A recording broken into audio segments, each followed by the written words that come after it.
Hi there. In this video, we're going to talk about the application of linear algebra and matrices in quantum mechanics. We're going to talk specifically about Hermitian, Unitary, and Eigenstates.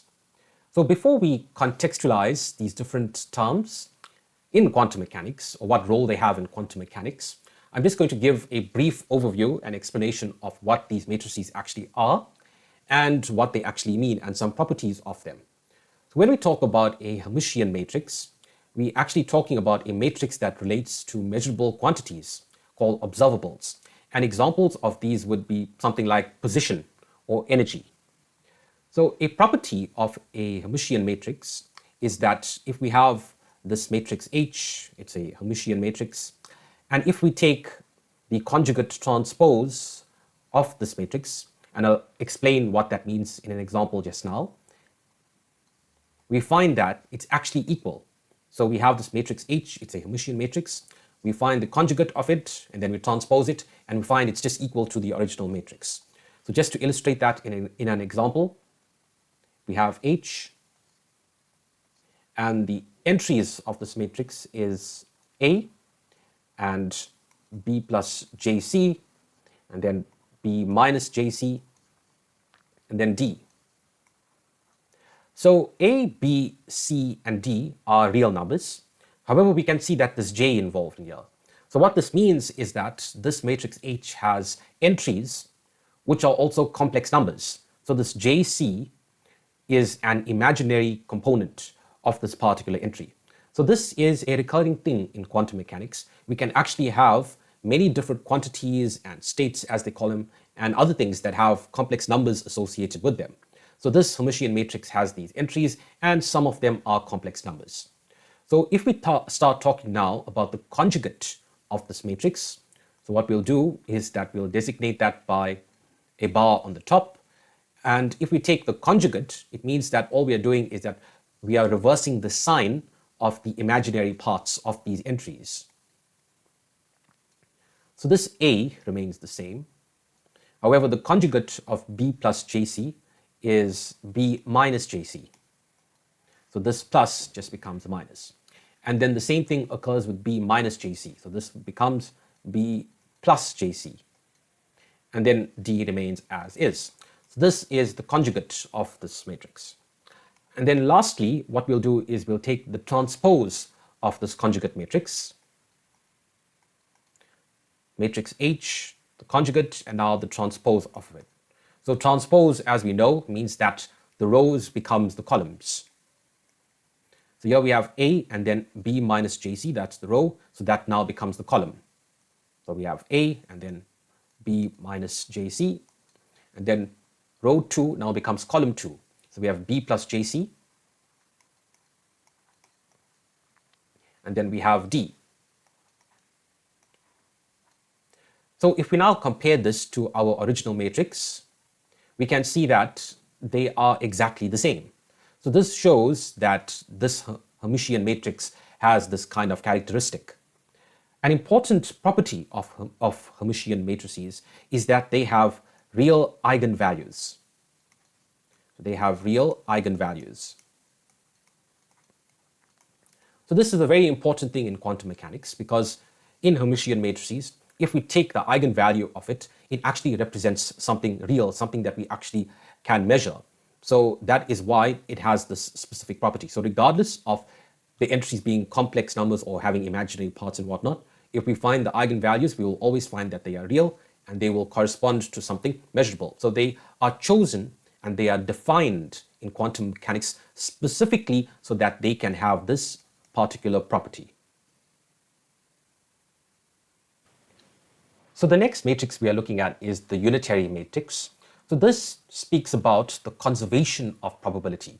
So we know that probabilities should always add up to 1. And when we're talking about the unitary matrix, we are considering something that's changing. Specifically, we're talking about the quantum state changing or evolving, as they call it. So the property of the unitary matrix is that if we have this matrix U, and then if we multiply it, or it's multiplied by the conjugate transpose of that matrix, we find that we get the unit matrix or the identity matrix. So we're talking about if a quantum state is actually changing, or this thing that we are talking about, when it's being transformed or changing with time, then we want to preserve the length of certain vectors. So what this ensures is that we are keeping the length of the vector consistent such that probabilities can actually add up to 1. So if we can just give an illustration of this, we can have a matrix. So this would be U, and then it has entries 1 over root 2, 1 over root 2, again 1 over root 2, and then minus 1 over root 2. So if this is now multiplied by its conjugate transpose, so that would be 1 over root 2. So row 1 becomes column 1, and then row 2 becomes column 2. Then we have 1 over root 2 and minus 1 over root 2. And then we just multiply this 2 together. So we multiply row 1 by column 1. So we have 1 over root 2 times 1 over root 2, which is a half. And then we have a half plus a half, which gives us 1. So that times that. And then we have row 1 times column 2. So 1 over root 2 times 1 over root 2 is a half. And then that times that, which is minus half. And then half minus half gives us 0. And doing the same thing with row 2 and column 1, we get 0. And then row 2 times column 2 will give us 1. So we can see that when we multiply these two together, we actually get the identity matrix. So as I've just explained, the point of this in quantum mechanics is to ensure the conservation of probability. When certain things are changing, we want to preserve the length of certain vectors. And in order for probabilities to be kept consistent, in order to ensure that they add up to 1, this unitary matrix properties ensure that we get the identity matrix after performing these kind of transformations. So before we proceed any further, I wanted to give a brief overview on what is quantum mechanics and the purpose of it and how it relates to the matrices that we just spoke about. So quantum mechanics actually deals with very small particles. An example of this would be electrons. So why do we need another branch of physics to study these kinds of small particles? Well, because classical mechanics or classical physics doesn't quite describe these particles very well, because it's been observed that these particles behave like particles and waves. So what does this even mean?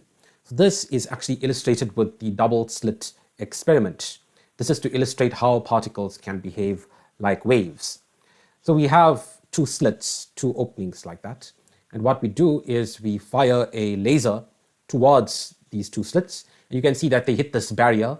And then we have two waveforms, so the red and the green. So these things kind of resemble waves in a pond. So if you throw a stone in a pond, you see those ripples. So because this laser has been fired like that, we have these two waveforms. So what happens is that these waveforms impose on each other. There's kind of an interference between these two waves. So in certain instances, they'll combine, and in certain instances, they'll cancel each other out. So we can see that we have the red waveform and the green waveform. So what happens is that there's constructive interference and there's destructive interference. When these waves combine like that, then we see what's called this diffraction pattern on this screen behind this two slits. So this is the result of these two waves combining in that particular ways. So the bright spots is where the waves have actually combined, and the dark spots is where the waves have kind of cancelled each other out. So this superimposition of these waves results in this diffraction pattern having its own unique waveform. So you can see if we combine this green and this red, we will get a new waveform, which is actually this yellow that we see. So we now want to repeat this same experiment, but with particles instead of waves. And these particles are electrons. So we start now firing these electrons towards these two slits, as we had done with this wave. And each electron is actually independent of each other. So if the electron were to behave like particles, each electron would pass through each of the slits, and we would find that the particles, the electrons in this case, kind of coalescing just in front of the slit, because they are passing through the slit and they are just hitting the screen behind it. So we should find like a high concentration in these two spots here. But what actually happens is that we start seeing a diffraction pattern. So just like how we have these bright bands, we observe higher concentrations of electrons in different parts of this screen. So in other words, just like how the waves kind of combined and superimposed and all of these things and formed these specific bands like that, these bright spots, we find that the particles basically concentrate themselves along certain areas, and it matches this diffraction band. So we can actually draw a distribution of these electrons, and they would mirror this combined waveform. So just like how this red and this green combined to form this yellow, so to speak, we can draw in the same a waveform that actually shows where these particles are actually located. And we can see that these peaks correspond to the most amount of particles. So we're talking now about a probability distribution. We can talk about how there are more particles located in different areas compared to other. So that's actually what's called a probability amplitude. So I can just drag it a bit more just to see the waveform. So that is the whole idea of this. The whole idea is that these electrons have interfered with each other. They have undergone some kind of interference such that they have formed different areas in which they have formed a kind of distribution. And we can draw that distribution as a waveform, a superimposed waveform, as a probability distribution. So in this way, we say that a particle can have a wave-like behavior. So that wave-like behavior is the fact that it has distributed itself in these kind of bands, just like how the wave has done. So I now want to talk about what we mean when we talk about the state of an electron. What are we referring to? Well, if we just go back to talking about large objects, when we say state, we're actually talking about different information about a certain object. If we have this car here, for instance, and we wanted to talk about its state, we're asking ourselves, do we have information about this? For example, its location. And when we talk about location, we're actually talking about position. We also talk about perhaps its speed, its direction, the amount of energy, the sum of its potential and kinetic energies, and so on. So a car is traveling along a road, and we have this information, and we know that it is in a certain state, and we can even check in the future how this state actually changes because it's a well-defined path. So now, if we apply this to electrons, this is where the distinction between quantum mechanics and normal classical mechanics that would describe this car in this particular way, this is where the distinction comes in. So the difference between quantum mechanics and normal classical mechanics is the fact that we don't describe this car as having a definite position like this or definitive state. We now consider it as having multiple different states where we don't actually know where it's positioned. So let's just isolate position and talk about everything in terms of being position. So if we just have just a single axis like the x-axis, and we wanted to ask ourselves right now, where is an electron? Just arbitrarily, randomly, where is an electron? So let's just say on this axis, we have three locations. So we have location 1, location 2, and location 3. So we don't actually know where the electron actually is. So this is where the wave nature of electrons comes into play. So just now, we spoke about this double-slit experiment. So we can see here that we have a distribution of where this electrons actually are. We don't have a definitive position. So that is the key thing here. So the position of this electron is either in 1, 2, 3, and associated with 1, 2, and 3, we have this distribution. It's a probability distribution. So each of these positions will have their own distribution like this. And this distribution is the state of this thing. We're talking about the position, and we want the probability of it. And the probability of 1, probability of 2, and probability of 3 is governed by or given by this wave function. So I'll just write that. So this wave function.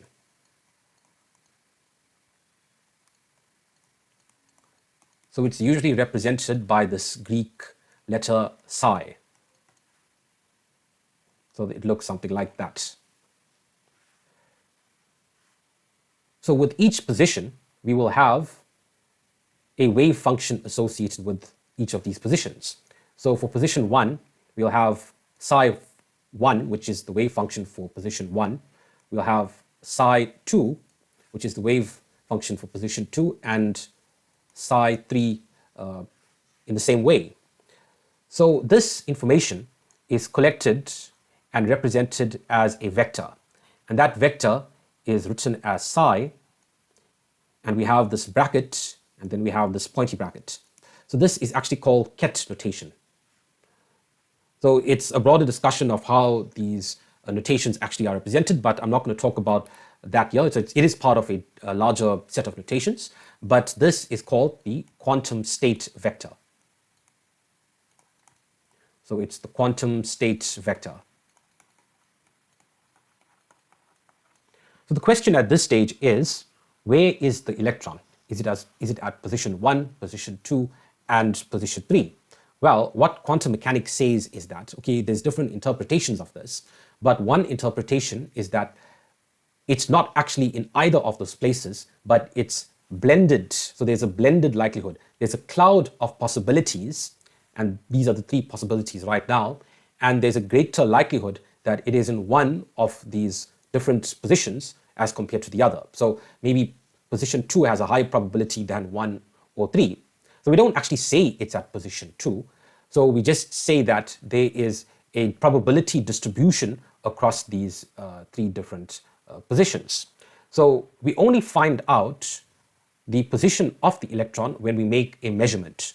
So this is one of the interpretations, and this is actually what they refer to as Schrodinger's cat. In other words, the cat is, it's dead or alive, and it's in the box, and only when you open the box do you see the actual cat. So it's in a state of both being dead and alive before you actually open the box. So this is the thing here. So that's actually what it means. It means that there's a probability distribution of where the electron is located in these 3 positions, and only until we make a measurement and then observe where it actually is do we know where the position of the electron is. So that's the one interpretation. The other interpretation is that the electron does physically exist in all 3 positions in different universes. So when you observe it, you observe one of the results. So this quantum state vector is actually what they mean by superposition. So I'll just write it here. So it's superposition. So superposition, if we just go back to this double slit experiment, we can see that we had this blended probability distribution like this.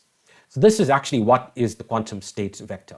So the quantum state vector is essentially this net wave function that we had seen in that double slit experiment. And each of the different components of this quantum state vector is the probability distribution of the likelihood of finding it in each of these different positions. So it's actually a probability amplitude. If we take the length of this vector, so for example psi 1, and then we find the length of it, and then we square it, then we find the actual probability of finding it in position 1.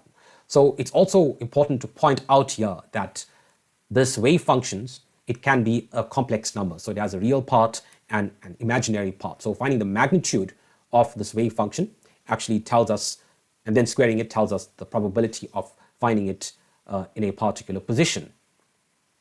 So the wave function is actually a solution of Schrodinger's equation. So that's Schrodinger's equation.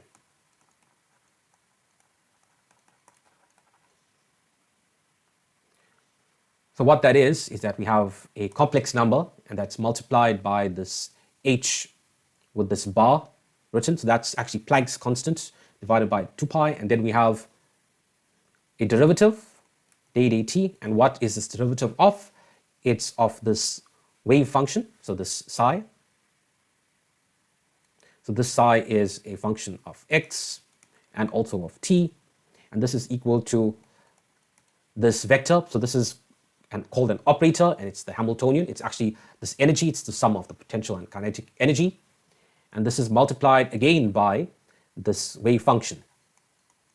So we can see that this is a differential equation. And when we solve it, for example, for position 1, then we get psi 1. Then we solve this equation for position 2, and then we get psi 2, and then psi 3. So this is how we actually go about getting the wave functions for each position. And then now we can take this discussion further, and then we can see where this Hermitian matrices come into play. So when we speak about measurables, for example, position is a measurable. And then after that, we can speak about energy as also being a measurable. And now we have spoken about this quantum state vector, and we can see that this actually represents the possible locations of, or the probability of finding this electron in these different locations. So we can form operators of different quantities, measurable quantities. And we spoke now about this Hamiltonian. So this Hamiltonian is a matrix, and another word for that is operator, as I've just mentioned. And we can also talk about position operators. So in this case here, we have position 1 and position 2 and position 3. So we can make a position operator out of that. So we have this position operator, we'll call it x, and this is equal to position 1. And then we have position 2, and we have position 3. So this matrix is actually this position operator, as it's called. So this is the position operator, and we have this quantum state vector. So what we're going to do is now we're going to apply this position operator on this quantum state vector. And what are we saying by doing this? What does this actually mean? What is the outcome of this? So what this is kind of a transformation, right? So we have transformed this quantum state vector by this position vector. And we have two outcomes here. The one outcome is that this quantum state vector actually gives us a particular position for this electron. So let's just say now this quantum state vector, it can be many different possibilities, but let's just say that it's equal to 0, 0, 1. So this would correspond to the fact that the electron is in position 3. So the position, it's definitely, so we're not talking about superposition now, we're saying the electron is in position 3. So if we do this multiplication, we have 1, 0, 0, 0, 2, 0, and then 0, 0, 3. And then we multiply it by this quantum state vector, and it's definitely in position 3, so it's 0, 0, 1. What do we get when we multiply this? We get 0, 0, 3. So this is a very interesting result, okay? So we can take this 3 out and write it here, and we can write this 1 here. So if we compare this left-hand side to this right-hand side, we have x, then we have this quantum state vector,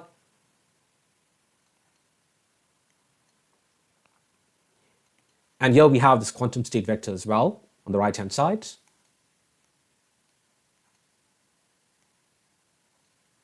But in front of this quantum state vector, we have a constant, okay, this number 3.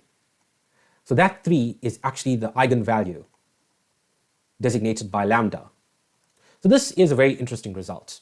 So what this actually tells us is that when we have an operator and when this quantum state vector actually takes on position 3, so definitely in position 3. So in other words, when this quantum state vector is an eigenvector of this position operator, then we find that we get a definitive result. The particle, the electron, is definitely at position 3, and its actual position corresponds to the eigenvalue of this operator matrix. You can see that position 3, we had written it in this third row here. So the eigenvalue of this matrix here corresponded to its actual position.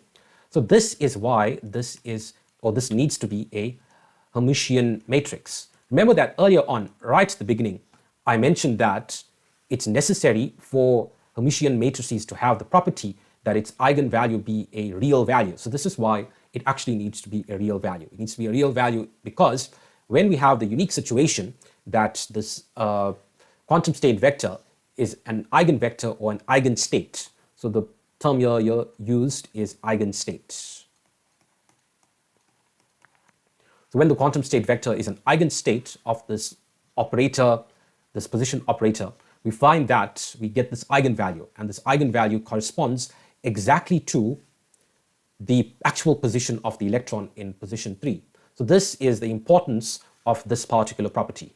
This is why it needs to have a real eigenvalue. So this is a unique occasion in which this eigenstate has occurred. The quantum state vector has taken on the specific position. So this is a definitive thing. This is not superposition. But on every other occasion, we will find that the quantum state vector is a linear combination of the various wave functions. So it's not going to be that it's definitely in this position. So we know for a fact that it's in a certain position. We took a measurement and found it in that position. That only occurred because the quantum state vector was an eigenstate of this operator matrix. So this happened now, but generally this is not the case. Generally we have a superposition, and when now we take a measurement and find an electron in a certain position, we say that the wave function has actually collapsed to a certain position. So this is the whole thinking behind this, and this is actually how we see that a Hermitian matrix is necessary for us to describe these many different properties. So thank you for watching.